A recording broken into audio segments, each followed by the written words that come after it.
কোন বিধায়কের দাবি আর কোন এমপির দাবি শুনে আমি কি করব? পুলিশ কমিশনার পুলিশ ইনকোয়ারি করে জানে এরা সবাই টিপুয়ার সঙ্গে থাকে। আর টিপুয়া কি নাম সোমনাথ শ্যামের সঙ্গে থাকে।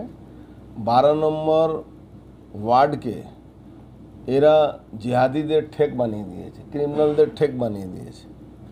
সেখানে পুলিশ কমিশনার তদন্ত করে সামনাসামনি ক্যামেরাতে ধরা পড়েছে।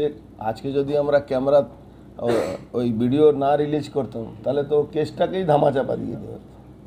কিন্তু এখন সত্যি ঘটনাকে তো কে কাকে বলবে। মমতা ব্যানার্জি যেরকম বলে না কি কেসটা ভালো করে সাজাতে হবে, মনে আছে বকটু সময় কি বলেছিলেন, কেসটাকে ভালো করে সাজাতে হবে। তো এই সাজাতে সাজাতে এখন নিজে সেজে গেছেন। এখন বক্তব্যতে বলে দিয়েছেন কি দিল্লি জ্বলবে আর নর্থ ইস্ট জ্বলবে। যাদের গুলি লেগেছে তারাও বেশ কয়েকদিন আগে গুলি চালানোর ঘটনায় গ্রেপ্তার হয়েছিল দাবি করেছেন রবি সিং, রবি বর্মা। কবে গ্রেফতার হয়েছিল? তো ওইটাই বলছে কবে গ্রেফতার হয়েছিল সেটা তো বলতে হবে, আর কোন কেসে গ্রেফতার হয়েছিল সেটাও বলতে হবে। আর যদি কেউ গুলিয়ে চালিয়ে থাকে তাহলে কি তাকে গুলি মারার পারমিশন পেয়ে মমতা ব্যানার্জি দিয়ে দিয়েছে কি গুলি মারো, যে গুলি চালিয়েছিল? ওই যে ভাইপো ব্যানার্জি যেরকম বলছে কি শ্যুট করে দেওয়া উচিত, গুলি মেরে দেওয়া। একদিকে মমতা ব্যানার্জি বলছেন বা তৃণমূল বলে কি এটা ইউপি না, যোগী আদিত্যনাথ মতন বুলডোজার চলবে না, এনকাউন্টার চলবে না।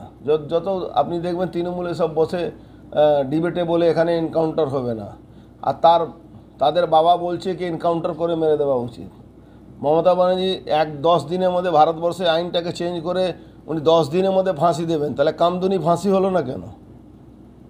কামদুনিতে 17টা না 16টা পিপি চেঞ্জ করে ওই অপরাধীদের জেহাদিরা যেরকম একটা মেয়েকে বলাৎকার করে পিটিয়ে গলা টিপে মেরে দিয়েছিল, তাকে বাঁচাবার জন্য 16টা পিপি চেঞ্জ করতে হয়েছিল ওনাকে। তো মমতা ব্যানার্জি একটা মিথ্যা বলার একটা মুখ্যমন্ত্রী, সংবিধানের শপথ নিয়ে উনি মিথ্যা কথা বলেন।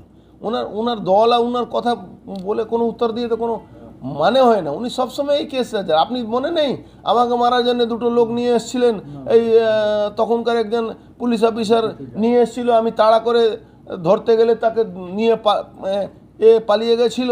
পরে ইউপি পুলিশ ধরেছিল তাদেরকে, ওই জেলের মধ্যে ওদের এন্টি গ্রুপ এনকাউন্টার করে দিয়েছিল। আপনি জানেন না?